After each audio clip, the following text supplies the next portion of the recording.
Franklin ने कहा है कि एक बार जो वक्त बीत जाता है वो वापस लौट कर नहीं आता। और सच ही तो है। अगर हम किसी भी कारण अपने धन को खो भी देते हैं तो उसे वापस अर्जित किया जा सकता है। अगर हम अभ्यास की पूर्ति ना होते हुए किसी विद्या को भूल भी जाते हैं तो उस विद्या को भी वापस अभ्यास करके वापस पाया जा सकता है।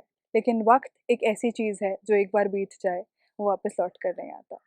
कबीर जी ने भी वक्त को बहुमूल्य कहते हुए ये कहा है कि काल करे सो आज करे सो अब, पल में परले होएगी, बहुरी करेगा कब। परीक्षा में अभी बहुत वक्त है, ये हमने बहुत सारे विद्यार्थियों को कहते हुए सुना है।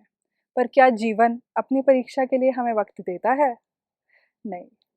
तो आज इस संडे के फंडे में जानते हैं डॉक्टर M.K. सहगल से कि समय का हमारे जीवन में क्या महत्व है।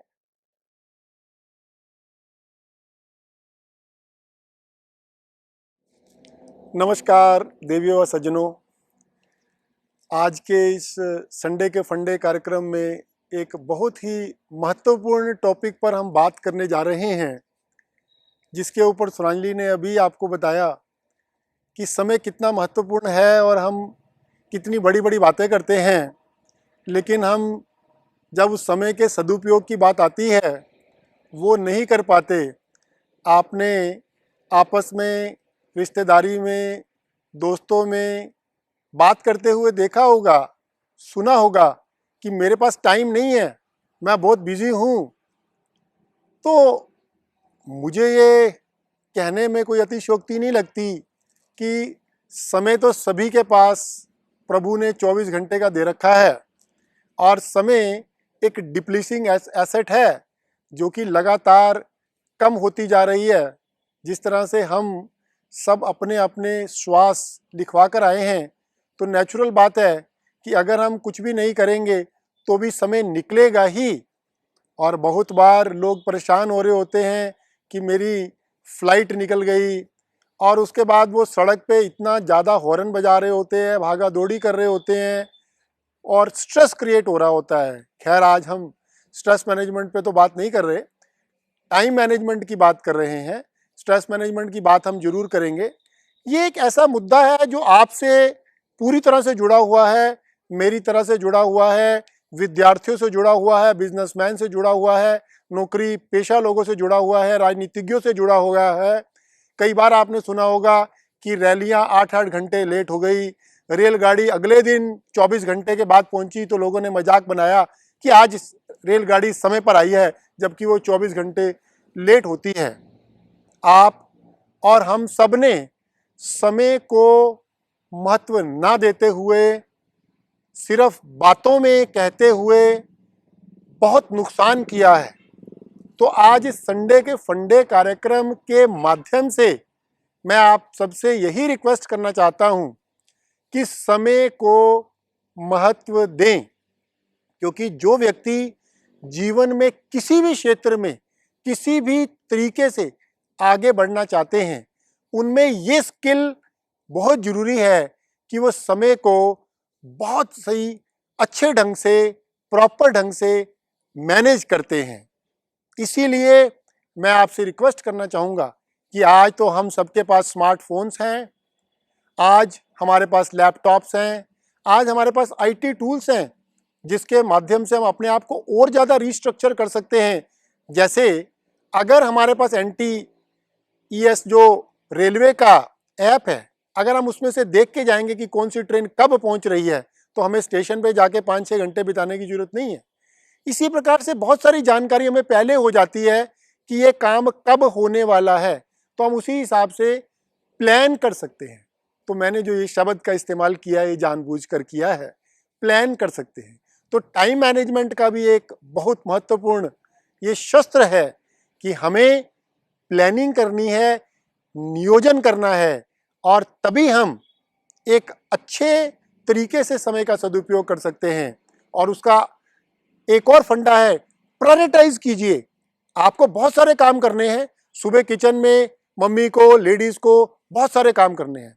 एक वुमेन एम्पावरमेंट के माध्यम से लड़कियां, हमारी माता बहनें, वो घर से बाहर जा रही हैं जॉब के लिए, एंटरप्रेन्योरशिप के लिए, पढ़ाने के लिए, पढ़ने के लिए। उनको घर का काम भी करना है और बाहर का भी करना है, किसी को मेट्रो पकड़नी है, किसी को बस पकड़नी है, किसी को कैब पकड़नी है, और अगर 7:35 का टाइम है तो 7:36, 1 मिनट भी बहुत बड़ा लगता है, जैसे करोड़ों रुपए की हम बात कर रहे हैं।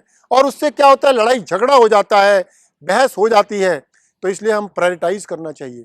तो हमारे पास भी एक नोटबुक मिलती है बाजार में, जिस पे लिखा जाता है टू डू लिस्ट, कि हमने आज क्या करना है।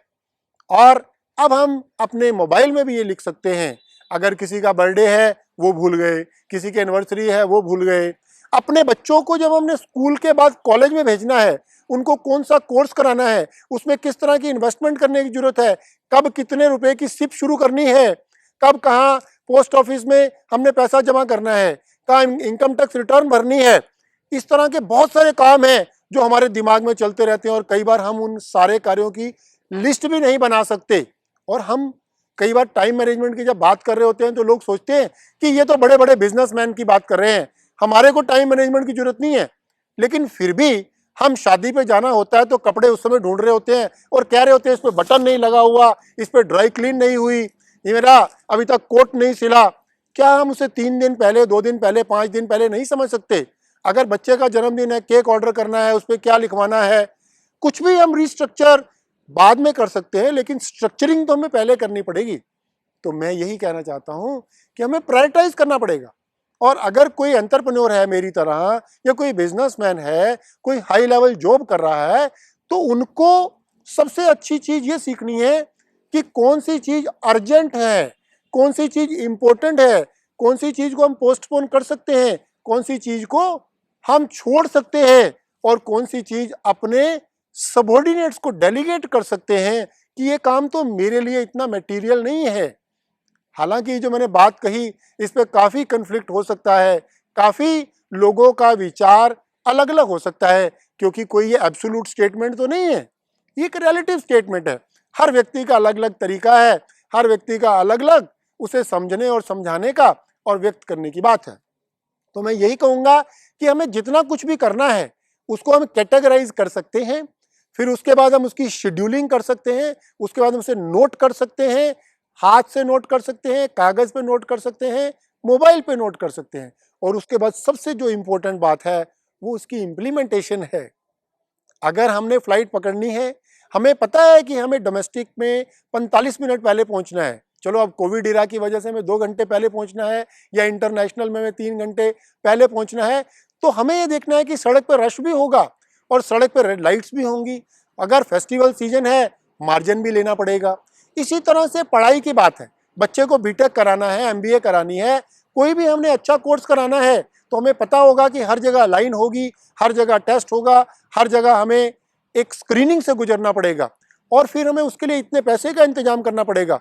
कई लोगों को मैंने देखा है कि वो पहले से बिल्कुल क्लियर होते हैं कि इतना पैसा हमारे पास है, इतना बैंक से लोन लेंगे, तो वो काम कर जाते हैं, दूसरे को पता भी नहीं लगता।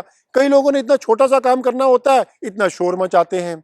अभी हाल ही में मैं मैरिज में गया, वह झगड़ा होते होते बचा।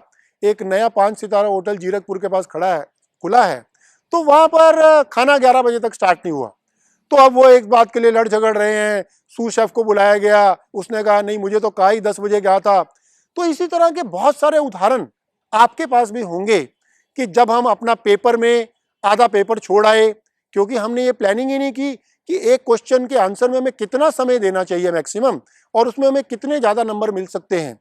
तो योजना हमारे दिमाग में बनती है, दिमाग हमारे सबके पास है, और कई लोग कम पढ़े लिखे हैं तो वो बहुत ज़्यादा अच्छी टाइम मैनेजमेंट करते हैं। तो इससे पढ़ाई लिखाई का कोई नाता नहीं है, इसका सिर्फ लिंक है कि हम सिस्टमेटिक हैं कि नहीं, हम सुबह कितने बजे उठते हैं, हम अपनी दिनचर्या को किस प्रकार से पूर्ण करते हैं, हमने अपनी मंथली प्लानिंग, ईयरली प्लानिंग किस तरह की हुई है।